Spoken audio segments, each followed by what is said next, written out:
Assalamualaikum warahmatullahi wabarakatuh. Perkenalkan, nama saya Muhammad Nova Saputra dengan NPM 235009138, jurusan Agribisnis Fakultas Pertanian Universitas Siliwangi.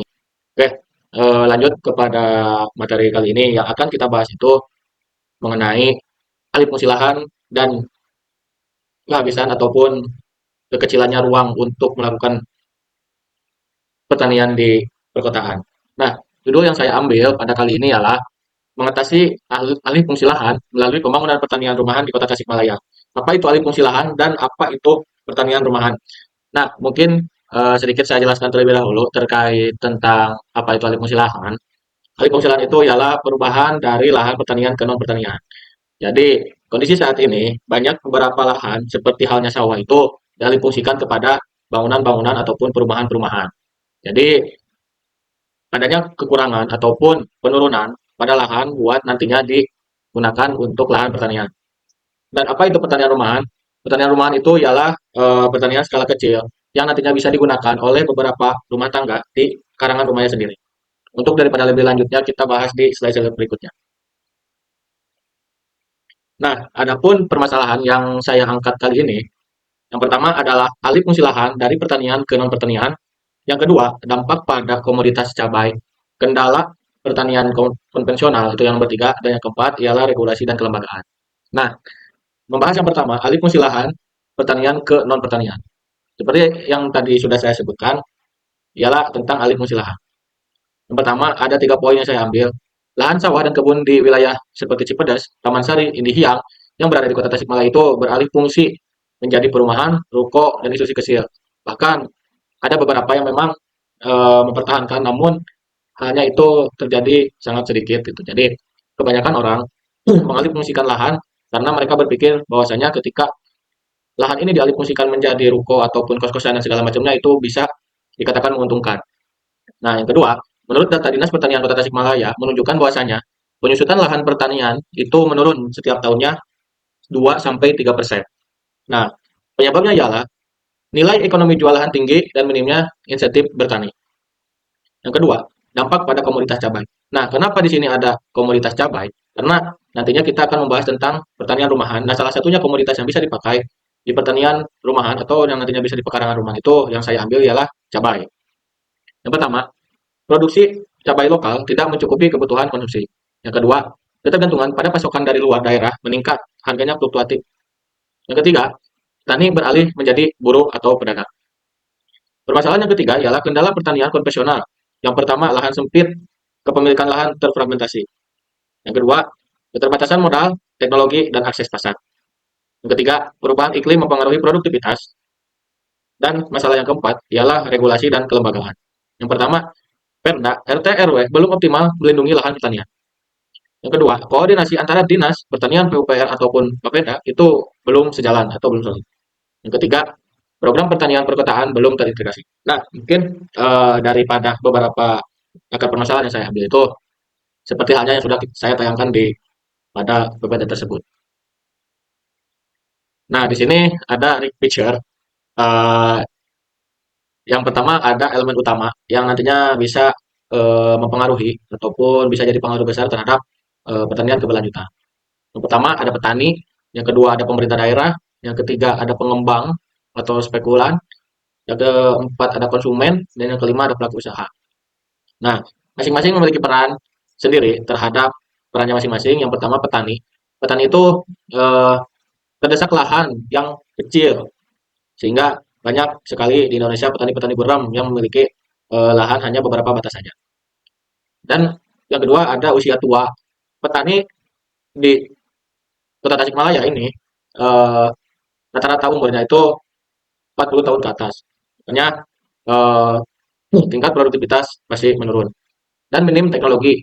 Di Kota Tasikmalaya ini memang teknologi itu bisa dikatakan ketinggalan. Bahwasanya eh, tidak ada ataupun memang dukungan dari beberapa pihak gitu. Nah, yang kedua ada pemerintah daerah. Dia memiliki program tetapi implementasinya lemah. Jadi agak kurang terhadap memperhatikan di sektor pertaniannya. Yang ketiga, pengembang membeli lahan pertanian untuk dibangun. Nah, di sini juga terjadi daripada pengembang yang tadi dengan secara berpikirnya daripada dijadikan lahan pertanian, mending dialihfungsikan menjadi bangunan yang lebih menguntungkan. Nah, jadi daripada pengembang masih memikirkan seperti itu gitu. Ada konsumen, konsumen membutuhkan cabai stabil, harga terjangkau. Per hari ini, harga cabai memang tidak sama rata, ataupun ada terkadang kita mahal dan juga terkadang kita turun. Namun seseringnya di kita itu mahal. Pelaku usaha, pedagang besar dan mengolah makanan. Yang B, proses dan hubungan. Yang pertama ada tekanan ekonomi, yang kedua ada produksi turun, yang ketiga ada kebijakan belum efektif. Ada konflik jangka pendeknya ialah konflik yang terjadi ialah antara ekonomi dan keberlanjutan. Kepentingan individu, yang kedua ada kepentingan individu dengan kepentingan publik. Dan yang ketiga ialah regulasi dengan praktik di lapangan.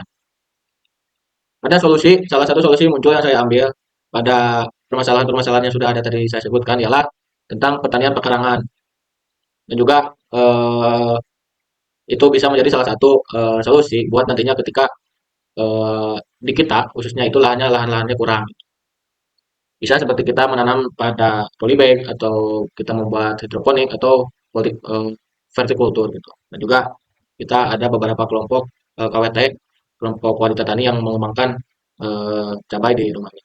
Oke, selanjutnya ada keto. Apa itu keto? Ialah bagian-bagian yang memiliki perannya masing-masing gitu. Ada customer, ada aktor, ada transformation, ada workflow, ada owner, ada environmental constraints. Nah, di sini ada perannya masing-masing. Yang pertama ada customer, itu pihak yang paling banyak menerima manfaat dari transformasi yang dilakukan. Contohnya seperti masyarakat Tasikmalaya yang mengkonsumsi pada cabai tersebut, terus pedagang kecil, UMKM makanan dan rumah tangga. Yang kedua ada aktor, itu pihak-pihak yang dapat melakukan transformasi saat sistem diimplementasikan ke dalam aksi di dunia nyata yang sebenarnya. Contohnya seperti petani rumahan, kelompok tani, dinas pertanian dan ketahanan pangan, penyuluh pertanian, akademisi, dan NGO lingkungan. Ya, yang ketiga ada transformation, perubahan yang terjadi atau konversi dan input ke output. Yang mengubah lahan pekarangan terbatas dan lahan tidur menjadi sumber produksi cabai bernilai ekonomi melalui sistem pertanian rumahan berbasis teknologi sederhana. Karena kenapa saya mengambil salah satu solusi ini daripada permasalahan yang tadi sudah saya sebutkan itu juga bisa menjadi salah satu karena dilakukannya itu dengan sederhana dan tidak perlu melakukan ataupun tidak memerlukan teknologi yang sangat canggih gitu. Yang keempat, ada worldview, perspektif atau cara pandang yang membuat transformasi menjadi berarti. Pertanian rumahan dapat mengurangi ketergantungan impor, menstabilkan harga cabai, meningkatkan pendapatan rumah tangga, dan melestarikan ketahanan pangan lokal di tengah tekanan alih fungsi lahan. Nah, ada owner, pihak atau kelompok yang bertanggung jawab dapat menghentikan transformasi. Seperti pemerintah Kota Tasikmalaya, pemilik lahan atau pekarangan, kelompok tani binaan. Ada environmental constraints, kendala utama dari keseluruhan definisi sistem yang berada di luar dan seharusnya terjadi. Ada beberapa hal seperti regulasi tata ruang belum prospektif, ya ada keterbatasan anggaran pemerintah, perubahan iklim, budaya petani yang mulai pudar, akses pasar yang belum terjamin. Oke, sini dijelaskan bahwasanya ada beberapa peran yang memiliki perannya masing-masing gitu. Jadi sebetulnya ketika nantinya kita melakukan pertanian rumahan itu disebutkan juga di sini bahwasanya bisa menstabilkan harga cabai, meningkatkan pendapatan rumah tangga. Jadi nantinya ketika pertanian rumahan ini awal mulanya hanya subsisten, hanya untuk sekedar memenuhi kebutuhan pribadi, nanti ketika dia terus berkembang dan usahanya juga bisa menjadi komersial dan juga bisa nantinya mendapatkan keuntungan yang lebih daripada eh, tidak sama sekali. Gitu. Oke.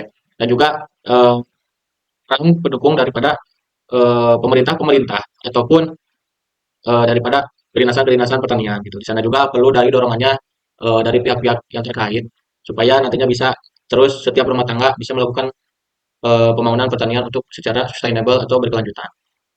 Oke, ada mind map yang di sini disampaikan. Ada pusat pengembangan cabai rumahan di Tasikmalaya. Yang pertama teknologi budidaya. Nah, ini mungkin salah satu cara yang nantinya bisa dilakukan oleh eh, teman-teman yang nantinya akan melakukan pertanian rumahan yang nantinya bisa menggunakan ataupun memanfaatkan pekarangan rumahnya gitu. Yang pertama ialah teknologi budidaya. Nah, di sana bisa ada secara vertikultur, ada hidroponik, ada media tanam alternatif dan pembibitan gitu. Nanti juga di sini juga dibutuhkan bahwasanya ada pelatihan-pelatihan yang nantinya bisa meningkatkan pengetahuan, sikap dan keterampilan teman-teman semua supaya bisa melakukan secara dengan baik gitu. Nah, vertikultur itu ialah rak bertingkat pipa paralon, wall grinding. Hidroponik sederhana, sistemik, DFT untuk cabai. Media tanam alternatif, polybag, pot, botol bekas, karung itu bisa digunakan. Bibit-bitan, benih unggul, penyemayan. Nah, yang kedua, dukungan dari kelembagaan seperti pemerintah, kelompok tani, akademisi, dan swasta atau CSR. Nah, di sini juga setiap elemen juga harus membantu kepada rumah tangga yang memang nantinya belum memiliki secara keilmuan tentang pertanian rumahan. Nah, dari pemerintah seperti Dinas Pertanian, Bapenda, Kelurahan itu juga bisa melakukan kayak seminar-seminar seperti itu. Nantinya bisa melakukan pelatihan-pelatihan dan juga praktik langsung untuk melakukan pertanian-pertanian tersebut seperti daripada penyuluhan. Nah, ada kelompok tani, ada orang taruna, ada beberapa organisasi di masyarakat itu sendiri itu bisa digunakan untuk nantinya membersamai orang-orang yang nantinya mau melakukan usaha di bidang tersebut gitu. Nah, ada daripada akademisi gitu. Nah, eh, orang-orang yang berakademik juga atau yang menempuh pendidikan juga itu harus mampu membantu ataupun mampu mewadahi orang-orang yang nantinya mau belajar dan juga harus bisa mengajak orang lain untuk bisa terus belajar gitu. Dan swasta ada swasta penyediaan sarana dan pemasaran gitu. Nantinya jadi swasta juga perlu mendukung agar supaya nantinya ketika setiap rumah tangga sudah melakukan eh, pertanian tersebut itu juga nantinya tidak bingung untuk menjualnya harus kemana dan juga nantinya ini barang mau digimanain jadinya nanti tidak bingung karena ada pendukungan daripada swasta atau CSR tersebut. Nah yang ketiga ada pemasaran dan nilai tambah, ada pasar langsung, ada digital, ada pengolahan, ada kementerian, ada kemitraan maaf, dan yang keempat ada pendidikan dan sosialisasi. Dan yang kelima ada regulasi dan insentif gitu. Dan di sini juga ada pemasaran dan nilai tambah. Pemasaran tersebut juga bisa mendapatkan nilai tambah untuk penghasilan kepada rumah tangga tersendiri. Nah, pasarnya ada secara pasar langsung, pasar tradisional dan pedagang keliling, secara digital, grup WhatsApp, Instagram, e-commerce atau segala macamnya. Ada proses pengolahan gitu seperti kemasan, cabai kering, bubuk cabai itu bisa. Ada kemitraan, bermitra dengan perusahaan-perusahaan. Dan yang keempat ada pendidikan dan sosialisasi, sekolah, komunitas, media lokal. Nah, yang kelima ada regulasi dan insentif. Ada perlindungan lahan, insentif pajak, dan penghargaan. Nah, mungkin cukup sekian terlebih dahulu pembahasan kali ini. Mudah-mudahan apa yang tadi permasalahan kita angkat dan juga ada beberapa solusi yang tadi saya sampaikan itu bisa bermanfaat bagi teman-teman semua yang menonton video ini dan juga nantinya bisa bisa dilakukan dan diimplementasikan di rumahnya masing-masing. Terima kasih, cukup sekian. Assalamualaikum warahmatullahi wabarakatuh. Beres.